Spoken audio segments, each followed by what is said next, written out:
नमस्कार, मैं आज कुछ और प्रॉब्लम्स के बारे में बात करने वाला हूँ। कुछ लोगों के मन में गलतफहमियाँ रहती है, कुछ रियली प्रॉब्लम रहते हैं। तो चलिए, मेरा नाम है डॉक्टर दीपक केड़कर। मैं मनोविकार, सेक्स रोग, सम्मोहन तथा व्यसन मुक्त तज्ञ महाराष्ट्र में पिछले 40 साल से अकोला में प्रैक्टिस कर रहा हूँ। ऑनलाइन ऑफलाइन लोग कंसल्टेशन करते रहते हैं, आते रहते हैं, व्यक्तिगत मिलते हैं, चर्चा करते हैं, अपना प्रॉब्लम सॉल्व करते हैं।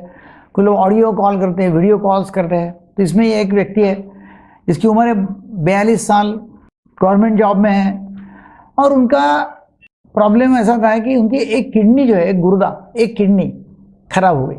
खराब होने के बाद में किडनी तो निकाल दिया, मगर प्रॉब्लम ऐसा हो गया कि उनको ऐसा लगा कि भाई मैं कमज़ोर हो गया।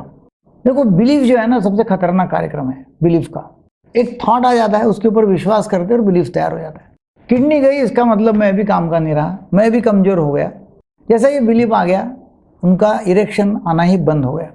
थोड़ा बहुत कभी इरेक्शन आता था तो शीघ्र पतन होता, और फिर दूसरे टाइम वो और कोशिश करते थे, फिर आधे एक घंटे के बाद में जमता ही नहीं, तो सेकंड टाइम भी सेक्स नहीं कर सकते, फिर वाइफ चिड़चिड़ कर रही। देखो होता क्या, मैं बार बार लोगों को बोलता हूँ कि सेकंड टाइम आप कैसे क्या करते हो, इतनी आपकी उम्र है 42 साल की, आप कैसे क्या सोच सकते कि भाई 1 घंटे के 1.5 घंटे के बाद में मुझे एकदम इरेक्शन आ जाएगा।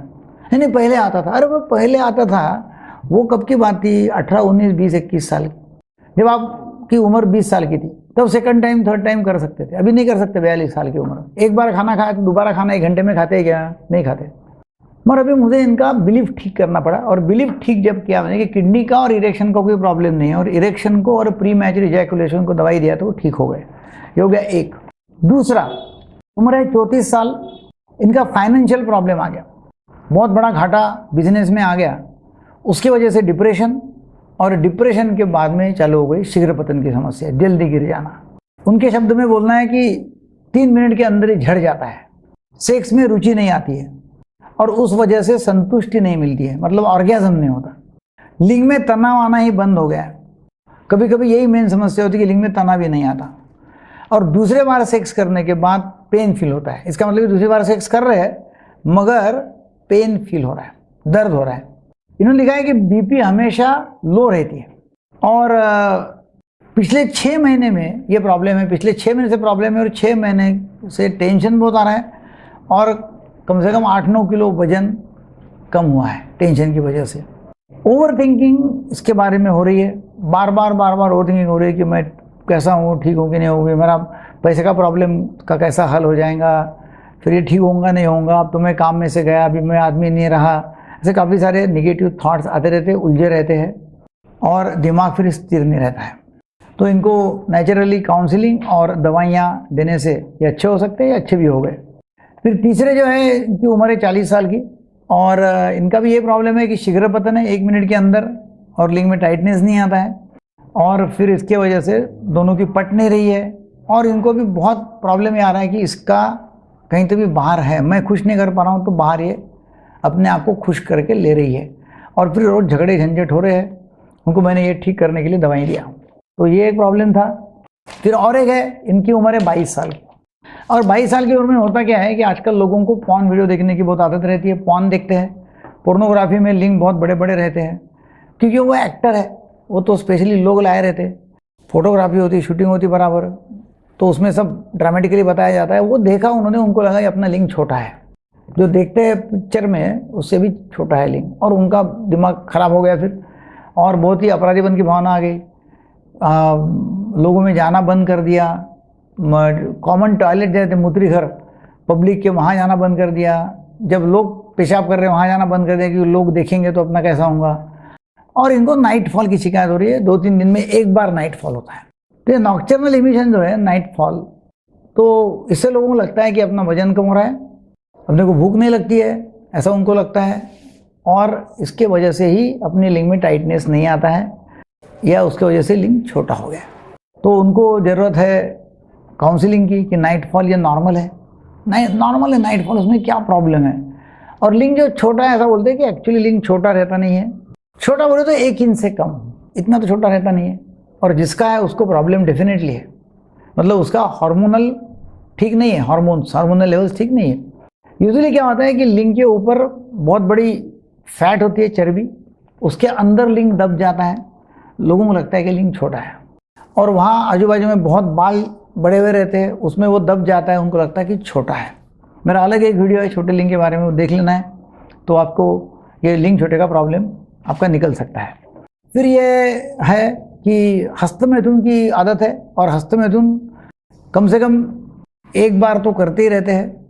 हस्तमैथुन करने के समय बहुत अच्छा टाइटनेस आता है, मगर सेक्स करने के समय टाइटनेस नहीं आता है। शादी हो चुकी है, औरत के साथ में अभी एक बार भी संभोग नहीं किया है, शादी हो के 1 महीना हो गया, औरत चिल्ला रही है, सबको उसने बोलना चालू किया कि मेरा आदमी आदमी में नहीं है।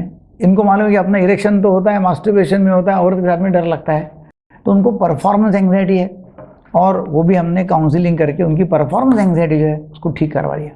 परफॉर्मेंस एंग्जाइटी मतलब एंग्जाइटी टू परफॉर्म नहीं होता है। फिर ये 31 साल के हैं, पहले हस्तमैथुन करने की आदत थी, वो बंद कर दिया, अभी टाइटनेस नहीं आता, शीघ्रपतन होता है, और उससे पत्नी का समाधान नहीं होता है। आयुर्वेदिक दवाई लिया, मगर दवाई से कोई आराम ज़्यादा हुआ नहीं, नकारात्मक विचार सेक्स के आते रहते हैं। पत्नी को इनके मानसिक प्रॉब्लम है, और वो दवा में चल रही है, दवा पर चल रही है, उसको दवा है चालू साइकेट्रिस्ट की, और उसको शक आता है। तो भी क्या हो गया कि उसको तो शक आ रहा है और उसको जम नहीं रहा है, शक और बढ़ गया, दवाई और बढ़ रही है, उसको पत्नी को एडमिट भी करना पड़ा, और उसको शॉक ट्रीटमेंट देनी पड़ी पत्नी को। और ये सब होने से क्या हो रहा है कि उसको भी इच्छा कम होती है, अभी इनका अभी तक सेक्स जो है वो हो ही नहीं, चालू है, दवाई चालू है, और एक दूसरे के ऊपर दोषारोपण करना, एक दूसरे की दवाई चालू रखना। तो उनको मैंने बोला भी आपको काउंसलिंग की ज़रूरत है, काउंसलिंग करो, ठीक हो जाएगा। और उनको फिर मैंने PDE5 इनहिबिटर्स दवाई दिया, जिससे कि उसको सेक्स आने लगा, इरेक्शन आने लगा। फ्लॉक्सिटिन डेपॉक्सिटिन ये दवाई है ना, ये अच्छा काम करती है, जल्दी गिरने से रोकती है, तो वो भी दिया, तो बहुत फ़ायदा हो गया उसको, और उनका जीवन भी ठीक चालू है। ये और एक समस्या है, 32 साल का लड़का है, शादी होने की बाकी है, गर्लफ्रेंड के साथ में बात करता है, और बात करते करते चिपचिपा पानी आता है। और मैंने पहले बताया कि चिपचिपा पानी आना एकदम नॉर्मल है, लड़की के साथ में बात करते करते, इसको कुछ बंद करने का नहीं है, कुछ नहीं करने का है, ठीक है ना। ये दूसरा भी है कि फ़ोन पर बात करते करते पत्नी के साथ में, ये पत्नी के साथ में हो रहा है इसको, ये आदमी मिलिट्री में है, और अर्थात वाइफ वहाँ ले नहीं जा सकते हैं, घर में बात करते हैं, नई शादी हुई है, 1 साल हो गया है, पत्नी के साथ में बात करके चिपचिपा पानी आता है, तो ये भी नॉर्मल है, उसको भी हमने काउंसलिंग किया। तो ये मैंने अलग अलग बीमारियों के बारे में आपको इन्फॉर्मेशन दी, सभी का इलाज हो सकता है मेडिसिन और काउंसलिंग से। पहले इन्वेस्टिगेशन करना होगा कि भाई कोई शारीरिक प्रॉब्लम है क्या, और शरीर का कोई प्रॉब्लम नहीं है तो इलाज, शरीर का प्रॉब्लम है तो भी इलाज करना तो पड़ेगा ही। सेक्स बहुत बड़ी इंपॉर्टेंट एक समस्या है, और एक अविभाज्य अंग है अपना, कि भाई सेक्स तो एक भूख है, वो पूरी होना चाहिए, और नहीं होती है तो प्रॉब्लम है। लोगों को शेयर करो कि सेक्स में आनंद आना संभव है, सेक्स में इलाज संभव है। घर में बैठना और परेशान होना, शर्मा शर्मी में नहीं आना, किसी को कंसल्ट नहीं करना, ये खतरनाक साबित हो सकता है। वीडियो आपको अच्छा लगा तो लोगों को शेयर करो, सब्सक्राइब करो, लाइक करो। Thank you very much.